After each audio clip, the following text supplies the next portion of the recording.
Hi friends, welcome to Banvika Telugu vlogs. నేను మీ లావణ్య. శ్రావణ మాసం వచ్చిందంటేనే అందరూ బాగా చేసుకుంటూ ఉంటారు కదా పూజలు అవన్నీ. ముఖ్యంగా లక్ష్మీదేవిని శ్రావణ మాసం మొత్తం పూజ చేసుకుంటారు.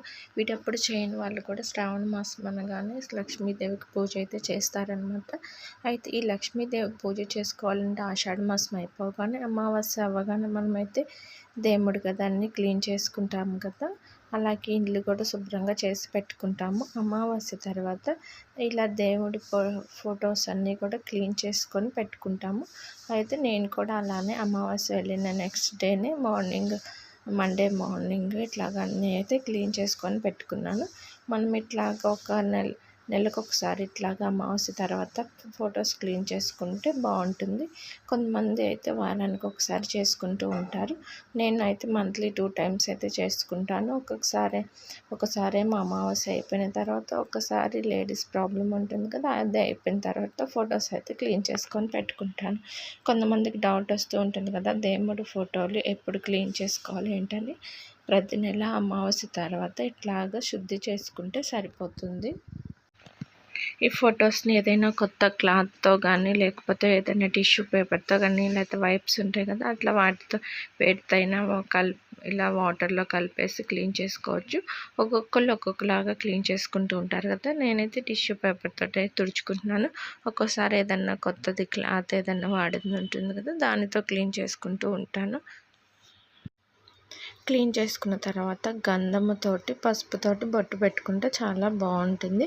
కొంతమంది ఏంటంటే గంధం కాకుండా పసుపుతో పెట్టేవాళ్ళు. ఎందుకు చెప్తున్నానంటే ఫస్ట్లో నాకు కూడా తెలియక అట్లా పసుపుతో పెట్టుకునేదాన్ని. తర్వాత ఎవరో చెప్పారనమాట, పసుపు కాదు గంధం వాడాలని. గంధం పెట్టి తర్వాత కుంకుమ బొట్లు పెడితే చాలా చక్కగా ఉంటాయన్నమాట. మనకి ఇట్లాగ 15 days వరకు ఉన్నా కానీ ఫొటోస్ చెక్కు చెదరకుండా ఉంటాయి. కుంకుమ బొట్టు అవన్నీ ఎందుకంటే గంధం తడిపి పెడతాం కదా, అందుకని కుంకుమ రాలిపోకుండా చక్కగా కనిపిస్తూ ఉంటుంది. ఇలా అలంకారం చేసుకున్నట్లయితే మనకు పూజలు చేసేటప్పుడు ఈజీగా ఉంటుంది. ప్రతిరోజు పెట్టుకోకుండా ఇంకే రోజు పూజ చేసుకుంటామో ఆ రోజు లక్ష్మీదేవికి ఒకసారి నుదుటిన కుంకుమ బొట్టు పెట్టుకుంటే సరిపోతుంది.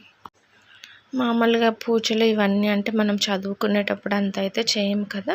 నేనైతే మామూలుగా చదువుకునేటప్పుడు అయితే చాలా తక్కువే చేసేదాన్ని. మనకంత తెలియదు కదా, చిన్నప్పుడు ఫెస్టివల్స్ అయితేనే పూజ చేసేవారు. ఇప్పుడంటే ఇంకా టెక్నాలజీ పెరిగింది, యూట్యూబ్లో చూసి అన్నీ చేస్తున్నారు. కానీ మామూలుగా విలేజెస్లో అయితే మా చిన్నప్పుడైతే ఓన్లీ ఫెస్టివల్స్ అప్పుడే ఇంట్లో పూజ చేసేవాళ్ళు. వీటప్పుడు చేసేవాళ్ళు కాదనమాట.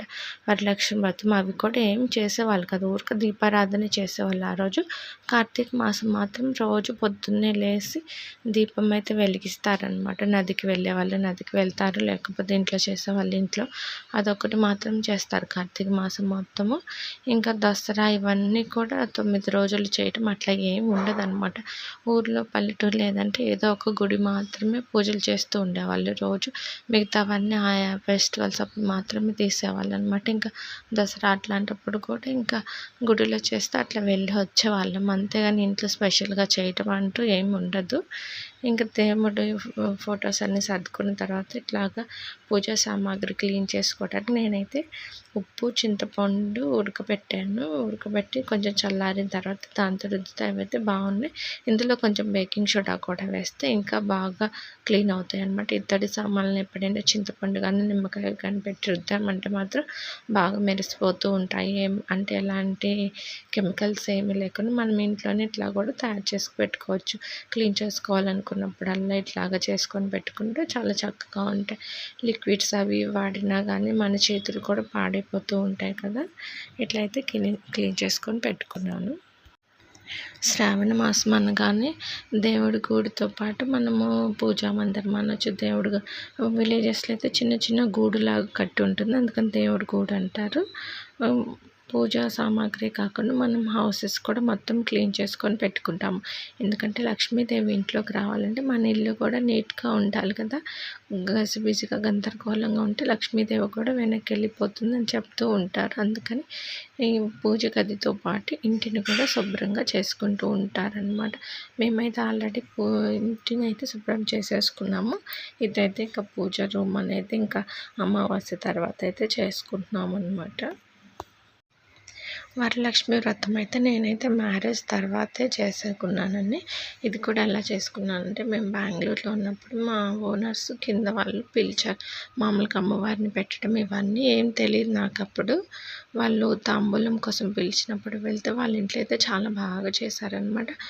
బెంగుళూరులో అన్ని ఫెస్టివల్స్ కన్నా వరలక్ష్మి వ్రతం చాలా బాగా చేసుకుంటారు.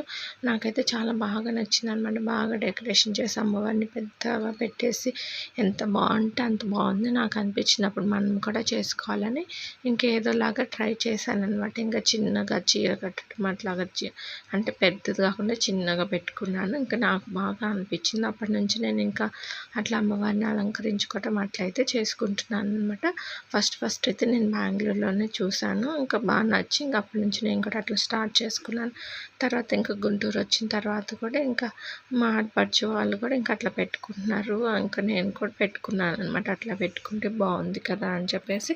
అవేమీ చేత కానప్పుడు మనకి లక్ష్మీదేవి ఫోటో అయితే ఉంటుంది కదా, ఫోటో దగ్గర కూడా మనం చేసుకున్న నైవేద్యాలు ఏమన్నా కొత్త బట్టలు బంగారం తెచ్చుకున్నా కూడా పెట్టుకొని పూజ అయితే చేసుకోవచ్చండి. ఎందుకంటే అందరికీ కలశంని డెకరేషన్ చేసుకోవటం రాదు కాబట్టి అట్లా కూడా చేసుకోవచ్చు.